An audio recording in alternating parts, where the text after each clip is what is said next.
عليكم أستاذ خامس شمسو. وعليكم السلام ورحمة الله وبركاته. እንደምን አላችሁ? ሰላም ናችሁ? አልሐምዱሊላህ። ከየት ነው የምትደውለው? አሁን እየደወልኩ ያለሁት ከሳዑዲ አረቢያ ሪያድ እስር ቤት ነበረ። ለኢትዮጵያ ሕዝብ ፈቃደኛ ሆነው መልዕክት ያስተላልፉልኛል።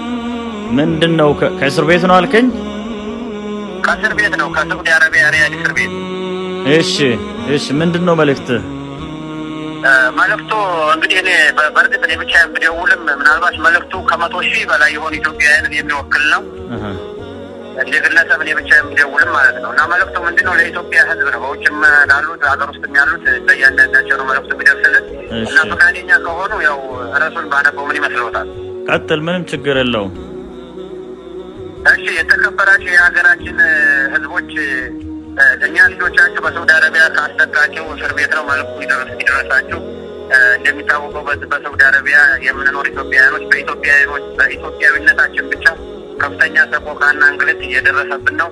እንግዲህ መልዕክቱ የሚደርሳችሁ በተራ ቁጥር ነው የማስቀምጠው። አንደኛ የተከበራችሁ የሀገራችን የሃይማኖት አባቶች፣ ሁለተኛ የተከበራችሁ የኢትዮጵያ ህዝቦች በገጠር በከተማ ያላችሁ፣ ሶስተኛ የተከበራችሁ የኢትዮጵያውያን ትውልደ ኢትዮጵያውያን በመላው ዓለም የምትኖሩ ሁሉ፣ አራተኛ የተከበራችሁ የሀገራችን የመንግስት ባለስልጣን ክቡር ጠቅላይ ሚኒስቴርን ጨምሮ እንደውም እዚህ ላይ የሚጨምረው ክቡር ጠቅላይ ሚኒስቴር በአንድ ወቅት እንደገለጹት የሀገራችን በውጭ ሀገር የሚገኙ ቆንስላዎች ለኢትዮጵያውያኖች ለደስታም ሆነ ለሀዘናቸው መሆን እንደሚችሉ ብለው ነበር። ዛሬ ግን አይደለም ለደስታ ለሀዘን ይቅርና የስልክ ጥሪ እንኳን መቀበል አልቻሉም። ይህንን ስል ግን አብዛኛዎቻቸው ሁሉንም አይወኩልም። መጥፎም ያው ጥሩም ሰው እንዳለ ሁሉ በሚበልጠው ግን የእኛን ችግር መቅረፍ ያልቻሉ ናቸው። ከጥቅም ውጭ የሆኑ ቆንስላዎች ናቸው ያሉት። ከዚህ ቀጥሎ ደግሞ ክቡር አምባሳደር ሪያድ የተወከሉት እሳቸውም ለረጅም ጊዜ ቦታ ላይ የሉም። የሀገራችንን ህዝቦች ከፍተኛ የሰብአዊ ቀውስ እየደረሰባቸው ነው። ለእሳቸውም መልዕክት አለኝ። ከዚህ በመቀጠል አምስተኛው የተከበራቸው የሰብአዊ መብት ተቆርቋሪ ድርጅቶች፣ ግለሰቦች፣ ጋዜጠኞች እንዲሁም በመላ ማህበራዊ ሚዲያ ተጠቃሚዎች በሀገር ውስጥም በውጭም ያላቸው ከዚህ በኋላ የምቀጥለው እንግዲህ በዚህ በእስር ቤት የሚደርስብንን ሰቆቃ ነው የሚጀምረው። ልክ ስንያዝ ነው።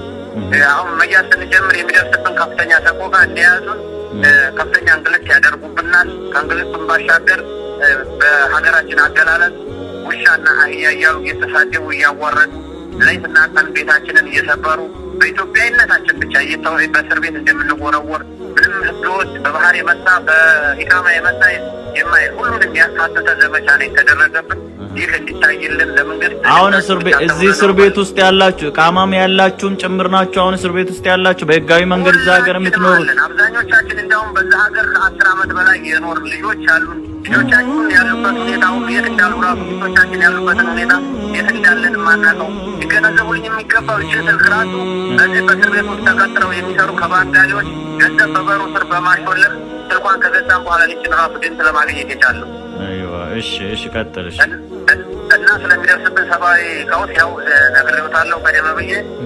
አህያና ውሻ እያሉ እያዋረዱ ከቤታችን እያወጡ ወደ እስር ቤት እንደሚወረውሩ፣ እስር ቤት ከወረወሩ በኋላ ደግሞ በማንጠብቀው ቦታ በአንድ ክፍል ውስጥ ግምቱ ከ200 እስከ 450 የሚሆን ህዝብ ውስጥ ልክ በሴራሚክ ላይ እንደሚያስተኙን ለ6 ወር እንደዚሁም ከአመት እስከ 2 ዓመት ድረስ በሴራሚክ ላይ በብርድ እንደምንተኛ እስካሁን ድረስ የለበስነው ልብስ ላያችን ላይ እንዳለ ማንኛውም የሰብአዊ መብት ተቆርቋሪ መጥቶ እንደማይጎበኘን፣ ልጆቻችንም መጥተው እንደማያዩ፣ ሚስቶቻችንም እንደማያዩ፣ ዘመድን መጥቶ እንደማይጠይቀን የኢትዮጵያ ህዝብ እንዲረዳ ያለው ሰሞኑን ያለው እየሰማሁ ነው። ይህ ሁኔታ ባለበት ሁኔታ በዚህ ውስጥ ሁኔታ ጤናችን በከፍተኛ ደረጃ በየቀኑ እያሽቆለቆለ ነው። የሚታመሙ ልጆች አሉ። በዚህ ሰዓት ልክ በሩን በምንቆረቁርበት ሰዓት ከሞቱ በስተቀር ሲሞቱ ብቻ ነው በር መደብደብ ያለባቸው እያሉ ከፍተኛ ድብደባ እንደሚፈጸምብን፣ ምናልባትም አጋጣሚ ሆኖ ከሞቱም ደግሞ ለሙታን የሚሰጠው ክብር ራሱ ለሟቾች እንደሌላቸው በተጠቀለለ ጥቁር ኪስ በሲሚንቶ ወለል ላይ እንደሚጎተት እና እነዚህ ሰዎች የሚያደርሱብን የሰብአዊ ቀውስ እኔ በእውነት በዛ ዓለም ይፈጸማል ብዬ ያልጠበቁ ነው። እዛ ሀገር ከ10 ዓመት በላይ ኖሬያለሁ። እንዲህ አይነት የሰብአዊ መብት ቀውስ ይፈጠራል ብዬ አላስብም ነበር። እዚህ ስገባ ግን ያየሁት ሌላ ነገር ነው። መንግስት ይሄንን ነገር እንግዲህ የሚደርስብን ነገር ወጥሮ ከሚደርሰው የተለየ ነው። በአስቸኳይ እንዲደርስልን እንላለን። ምን ያክል ትሆናላችሁ አሁን እዛ እስር ቤት ውስጥ ያላችሁ? ኢትዮጵያውያን ብቻ ናችሁ? የተለያዩ ሀገር ዜጎችም አሉ እዛ እስር ቤት ውስጥ? አሁን አብዛኛው እንግዲህ የሚያስቀምጡት ድሮ በተለያዩ ዜጎችን አብረው ነበረ የሚሉት። አሁን ግን ቁጥሩ ከመብዛቱ የተነሳ በአብዛኛው እስር ቤት አሁን ስለ ሪያድ ነው የምገልጽለው፣ ግን እስረኛው በመላ ሳዑዲ አረቢያ ሞልቶታል። የኢትዮጵያ እስር ቤት የኢትዮጵያውያን እስረኞች ምን ያክል ትሆናላችሁ አሁን እዛ እስር ቤት ውስጥ በግምት እናንተው የምታውቁት? መንግስት እንደገለጸው የመንግስት ነው እንግዲህ የምነግረው። እሺ መንግስት እንደገለጸው ከሆነ ቁጥሩ እስከ 80,000 ነው የሚለው፣ ግን ከሰኔ ጀምሮ እስካሁን ድረስ ከህዳር ድረስ 80,000 በማለት ነው መንግስት የሚናገረው። በአማካይ ግን በሳምንት እስከ 3,000 ይያዛል በመላ ሳዑዲ አረቢያ። ይህን እንግዲህ ሂሳብ መስራት ይቻላል።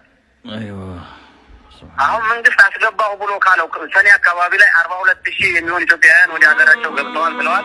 ከዛ በኋላ 42,000 እንደገባ በምን ምክንያት እንደሆነ እስረኞች ወደ ሀገር ቤት አልገቡም። 2 ወር ይቆይና ደግሞ ለምንድን ነው እናንተ ወደዚህ ያለ የማይልኳቸው? አሁን መንግስት በየጊዜው እየጫነ ነው ያለው። በየጊዜው እስረኞች ወደዚህ ይመጣሉ። ያው በኢትዮጵያ አየር መንገድ በተለያየ መልኩ መንግስትም እያመጣ ነው ያለውና እናንተ እስካሁን አሁን 1 ዓመት 2 ዓመት በምን ምክንያት ነው ወደዚህ ያላሳፈሯችሁ? ምንድነው ችግሩ? አይዋ ምክንያቱም በገልጽለት እንግዲህ ረዘም ይላል እንጂ ምክንያቱም ከመጀመሪያ ከኮሮና ነው የሚጀምረው። ሰበቡ የኮሮና ይሁንና በማናውቀው ሁኔታ ሰዎች በእስር ቤት እየተከማቹ መጡ። ቁጥራቸው እየበዛ መጣ ኢትዮጵያውያኖች። መንግስት እንደገና ደግሞ ወቅቱን የጠበቀ ባለመጫን የተነሳ እየተረባረበ መጣ። እንደገና ሳዑዲ አረቢያ ደግሞ በእኛ ላይ የወሰደችው ምን እንደሆነ ባይዋቅም አብዛኛውን ኢትዮጵያውያኖችን ከሀገሯ ለማስወጣት ያላት ፍላጎት ጨመረ። ምክንያቱም አናውቅም፣ ያን ሌላ ነገር ውስጥ መግባት አልፈልግም። ከዚህ አኳያ መንግስት የሚጭነውና እዚህ የሚያዘው ሰው ሊመጣጠን አልቻለም። ለምሳሌ አሁን የምለውት እንግዲህ 80,000 በሰኔ አካባቢ መንግስት አለ ነው የሚለው። 40 ምናምን ሺህ አስገባ ሄዳል። እሺ መንግስት ባለው እንግዲህና 40,000 ቀረ። ከሰኔ ጀምሮ በሳምንት እንግዲህ 3,000 ይያዛል እስከ ህዳር ድረስ። ይሄ 1,000 የሚባለው ሰው ደግሞ ከሰኔ ጀምሮ ብነግረውት አሁን ለምሳሌ ከ2 ወር ሰኔ 2 ወር አካባቢ ያልቀረ መስከረም አካባቢ ላይ ጀመረ። ያውም የሚዲያ ተጽዕኖ ሲያድርባቸው ህፃናቶች እየሞቱ በእናታቸው ክንድ ላይ ሬሳ እያደረስ ከ3 ቀን ሴቶች እርጉዝ ነው እስር ቤት እንደሚወረወሩ በእስር ቤት ሁሉ እንደሚወልዱ እንደዚሁ ሴቶች ደግሞ ከኛ የተለየ አይደለም አያያዛቸው። ለሴቶች የተለየ ክብር የላቸው።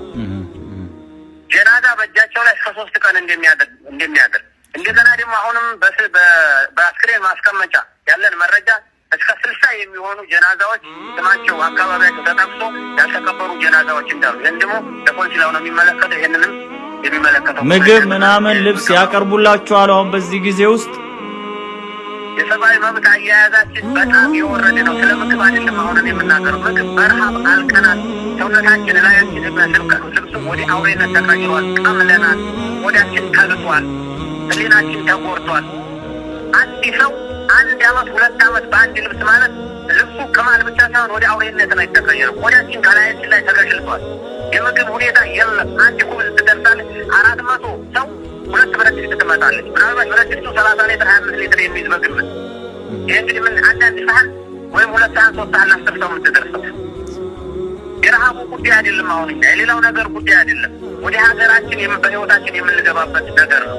አሁን እዚህ ጋር ሳነሳለሁት በባህር የመጣ ነው በኢቃማ የመጣ ነው መንግስት ልል ይችላል። የሚያስተባብለው መንግስት የራሱ ነገር ሊኖር ይችላል። ግን በሀገራችን ላይ በባህር የመጣ በኢቃማ የመጣ የሚባል ነገር የለም። እንደ መብት ማንኛውም ዜጋ ሀገሩ መግባት አለበት። በዚህ ላይ የተወረወሩ ንብረታችን ይወደቃል። እኔ እንደ ግል ብነግረዎት አሁን ንብረታችን ሜዳ ላይ ተበትኖ ነው። ግን ህይወቴን ይዤ ልግባ ነው ያልኩት። ንብረት አልፈልግም። ባወጣል ለስንት ዓመታት ያክል የክሜ ንብረት ሳሊ 2 ሴቶች ልጆች አሉኝ። በሻራ ላይ ወርቀው የት እንዳሉ አላውቅም። እኔ መኪና ይዤ ልግባ ወይም መርከብ ይዤ ልግባ አይደለም ያልኩት። ህይወቴን የኢትዮጵያ መንግስት ህይወታችንን ይታደገን፣ እኔንም ወንድሞችንም ሁሉንም። አሁን እዚህ ያሉ ወጣቶች ዛሬ የኢትዮጵያ ሉዓላዊነት ለማስከበር በዱር በገደሉ ደማቸው እየፈሰሰ ያሉ አካላት ናቸው። ኢትዮጵያ መንግስት እነኝህ ወጣቶች ምን ስለሆነ ነው እኚህ ወጣቶች እንደዚህ አልባሌ ቦታ የሚቀሩት? ይሄ ለመንግስት ነው ጥያቄ፣ ደርሰው አይደለም። ኸይር ኢንሻአላህ። አብዛኛው ወጣት እድሜው ከ30 የማይበልጥ ነው። ስለዚህ እኚህ ወጣቶች መንግስት ሊታደገን ይገባል። ማንኛውም ቀድሜ ጥሪ ያደረጉላቸው በሙሉ ከጎናችን ሊቆሙ ይገባል። እንደ ኢትዮጵያዊነታችን እኛ ጥያቄያችን የመብት ጥያቄ ሀገራችንን ልግባ ጥያቄ፣ ሌላ ከሀገሪቱ ጋር ተያያዥ ጉዳይ ካለ ምንም የምናውቀው ነገር የለም። መንግስት በአስቸኳይ ጉዳዩ ፈቶ ለሀገራችን እንዲያበቃ ነው ጥሪ ማድረግ። በጣም ጥሩ። እሺ በቃ ኸይር። እሺ የሚጨመር ነገር ጥያቄ ካለ ይጠይቁ። አይ በቃ በጣም የከፋ ነው። ይሄንኑን አደርሳለሁኝ ለሚመለከተው ያው በሚዲያም በሶሻል ሚዲያም አብሺራ ያለሚ አብሺራ ያቆሙ ረኮን ኬና ዮሙ ኢኒ ሲላን ዱሙ ብያኑ አሪኡ አከ ቢኔንሳቲቲ ረኮ ሜቀ ኬሳ ዱፍተን ሳኡዲቲ ተርሲሞ ቀበቴ ሁጂቲ ሂሪሬ haadhaaf abbaa isaatii manallee ijaaree of birayyuu taree ahlii isaas jijjiiree yatiimaaf rakkataa meeqa kam qarqaaree isa akkasiittu har'a hidhaa jira akkamitti ustan osoon hin ta'aaree abshiriyaa tiruukoo abshiriyaa akuuyaa siyaadeen maraadhee garaan na booya yaa rabbi nuuf baasi dararaan ni gayaa akka nyaataaf dhuydoon hin geenne dhagahee huccuu takka qofaan waggaa guutuu gahee kutaa takka keessatti kumaatam tuulanii rabbitti nuuf booyaa isa harka furaanii rabbitti nuuf booyaa isa harka furaanii ho'aaf qorre hammaatee sitti ulfaatullee yaada keetiin maraadhee kophaa gaarullee abdiin kutin akhii abdiin kutin ukhtii seenaadhaaf dubbannaa yoo galleef biyyatti